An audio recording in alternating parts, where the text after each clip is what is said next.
Hey guys, देखो आज हम डिस्कस करेंगे यस बैंक के बारे में। यस बैंक के बारे में अगर आप देखोगे यहाँ पर तो लगभग आज के डेट में यस बैंक में लगभग जो है 13 से 14% के आसपास तेजी देखने को मिली है। यहाँ पर देखो जैसे ही बाजार ओपन हुआ था लगभग 11 रुपये 10 पैसे के आसपास, और 11 रुपये 10 पैसे के बाद फिर देख सकते हैं धीरे धीरे धीरे धीरे लगभग जो है अपने हाई पे ही बंद हुआ। तो क्या हमें ऐसे स्टॉक्स पे ध्यान देना चाहिए और क्या इसमें आने वाले दिनों में भी तेजी आ सकती है? अब दूसरी चीज यहां पर जानेंगे तो लगभग 4 घंटे पहले यहां पर आपको बताया गया कि yes bank surge 16% on heavy volume. तो काफी ज्यादा वॉल्यूम यहां पर देखने के कारण जो है लगभग इसमें आपको तेजी देखने को मिली है। देखो स्टॉक्स में अगर वॉल्यूम नहीं है तो स्टॉक नहीं भागेगा, अगर वॉल्यूम ज्यादा हो रहा तो स्टॉक भागते हुए नजर आएगा। ये सिंपल तरीका है, मैं आपको बता दूं। और यहां देख सकते हैं हिट 6 वीक हाई, मतलब केवल एक दिन में जो तेजी देखने को मिला वो लगभग 1 डेढ़ महीने का हाई तोड़ दिया, यहां पर सोच सकते हैं। और दूसरी खबर ये है जो यस बैंक और डिश टीवी का जो बैटल चल रहा है ना, इसके वजह से ये स्टॉक्स में जो है थोड़ी बहुत आपको तेजी देखने को मिल रही है। और डिश टीवी का शेयर तो लगभग 20% का सर्किट में ही है, सर्किट में ही है। तो थोड़ा बहुत बेनिफिट आपको यस बैंक में ही देखने को मिल रहा है, बस इसी की वजह से यस बैंक में आपको तेजी देखने को मिला है। लेकिन देखो ये वीडियो केवल 1 मिनट में बना सकता हूं। पहली चीज, क्या यस बैंक में पैसा लगाना चाहिए? बिल्कुल नहीं। दूसरा क्वेश्चन अब लोग पूछेंगे क्या लॉन्ग टर्म के लिए पैसा नहीं लगा सकते क्योंकि 400 रुपए का शेयर 12 रुपए मिल रहा, क्या 2 साल 5 साल 10 साल? तो मेरे हिसाब से रहेगा इससे बेटर स्टॉक्स मैं आपको बता सकता हूं, इससे बेटर स्टॉक उसमें आप इन्वेस्ट कर सकते हैं। जैसे कि मैं आपको बता दूं कॉन्फिडेंशियल पेट्रोलियम, उदयपुर सीमेंट आप लगा सकते हो, ट्राइडेंट आप लगा सकते हो। बहुत छोटे छोटे स्टॉक हैं, 10-12 रुपए में मैं आपको इतने डेट फ्री और इतने मजबूत कंपनी बता दूंगा जो लगभग यस बैंक से कम तो 3 से 50 गुना आपको ज्यादा रिटर्न निकाल के दे देंगे। 3 गुना से लगभग 40-50 गुना ज्यादा रिटर्न निकाल के दे देंगे।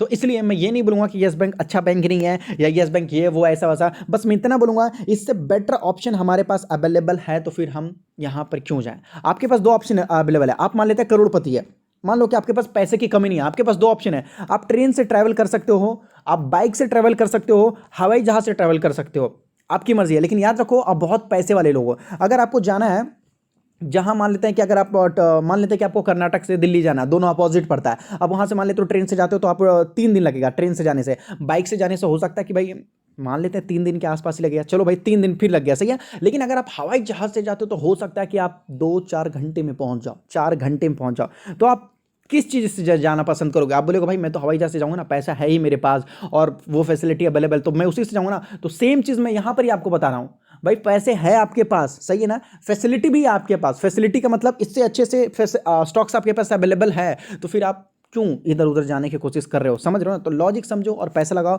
वैसे भी अगर मैं आपको बोलूं पिछले 1 महीने से स्टॉक में केवल 7% का तेजी देखने को मिला, क्योंकि आज के डेट में जो भागा वो सारे लेवल को तोड़ दिया है। और बाकी अगर आप देखोगे तो केवल लॉस था 1 महीने में भी, 6 महीने में भी, ईयर टिल डेट में भी, 1 साल में भी, और पिछले 5 साल की तो बात ही अलग है भाई।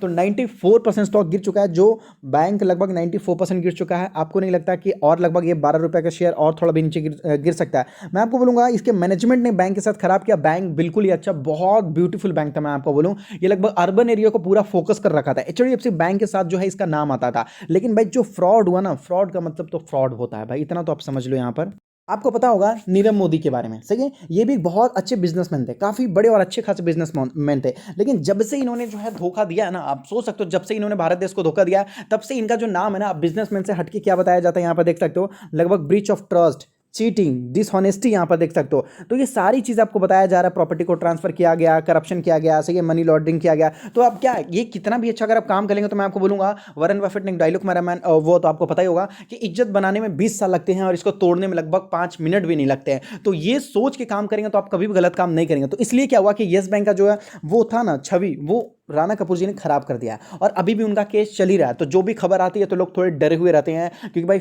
एफडी, देखो भाई आप जो लोग बोल रहे हैं यस बैंक में पैसा लगाने के लिए, कोई दिक्कत की बात नहीं, आप उनको शेयर खरीद सकते हो क्योंकि आप शेयर होल्डर्स हो, आप रिस्क लेने के लिए तैयार हो। उनके बारे में भी एक बार सोच लेना चाहिए, जिन्होंने फिक्स डिपॉजिट कराया था, उनको जब बड़ा झटका लगा के इतने बैंक में, इतने बड़े अच्छे बैंक में पैसा डलवाए हैं और लगभग केवल 1 महीने में हम केवल 50,000 रुपीज़ निकाल सकते हैं, तो भाई तकलीफ होती है किसी किसी को। तो इस वजह से मैं आपको बोलूंगा यस बैंक के ऊपर ट्रस्ट आने में काफ़ी ज़्यादा टाइम लग जाएगा, तब जाके जो है इसका डिपॉजिट ग्रोथ बढ़ेगा और इसका जो लोन ग्रोथ है बढ़ेगा, तब जाके ये बैंक जो है स्टेबल प्रॉफिट देने वाली बन पाएगी। तब तक बहुत ज़्यादा टाइम लग जाएगा। बाकी फंडामेंटली टेक्निकली देखने का तो कोई फायदा ही नहीं है। बाकी मैं आपको बोलूँगा आपकी मर्जी है, आप खरीद सकते हो, कोई टेंशन की बात नहीं है। हालांकि मैं इसके जगह पे दूसरा स्टॉक खरीदूंगा। और अगर आप स्टॉक मार्केट में नहीं हो तो अपना डीमेट अकाउंट एंजल में ओपन कर सकते हो, जहां पर आप एनएससी बीएससी म्यूचुअल फंड आप यहाँ पर खरीद सकते हो। सही है। अच्छा, आपने सुना होगा ना कार्वी ब्रोकर्स। कार्वी ब्रोकर्स ने क्या किया था? फ्रॉड किया था। फ्रॉड का मतलब क्या किया था ना कि जितने लोगों ने भी कार्वी ब्रोकर्स के अंदर जो है डीमेट अकाउंट ओपन किया था, वो डीमेट अकाउंट रातों रात गायब कर दिया गया और जितने भी उनके अंदर पैसे थे, शेयर्स थे, सब गायब हो गया।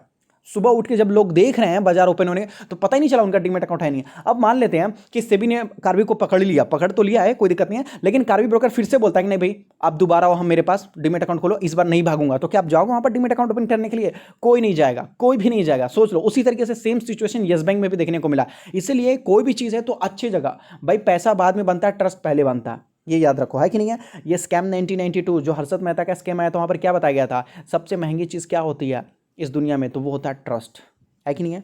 तो आपको पता होगा मेरे से ज़्यादा अच्छे से। तो एंजल में यहाँ पर आप एनएससी बीएससी म्यूचुअल फंड कुछ भी खरीद सकते हो, कोई टेंशन की बात नहीं है। और यहाँ जो चार्जेस वगैरह होते हैं बहुत छोटे होते हैं। Demat account free, delivery charges free, केवल 20 रुपीज़ लगता है, वो भी इंट्राडे में, जो हर जगह देखने को मिलता है। एंजल अब एंजल 1 बन चुका है, नंबर 1 स्टॉक ब्रोकर्स देखने को मिला। यहाँ पर आप और आपका पैसा दोनों सेफ रहता है भाई, कोई टेंशन वाली बात ही नहीं है। यहाँ पर एक वॉच लिस्ट बना के बताया जाता है, क्या खरीदना है नहीं खरीदना, सब कुछ यहाँ पर आपको बताया जाता ऐसे। Short term, long term, intraday, future, option Nifty, bank Nifty, सारी चीज़ बताई जाती है। तो डिस्क्रिप्शन में लिंक है, मिनटों में जाकर अपना डीमेट अकाउंट ओपन कर सकते हो।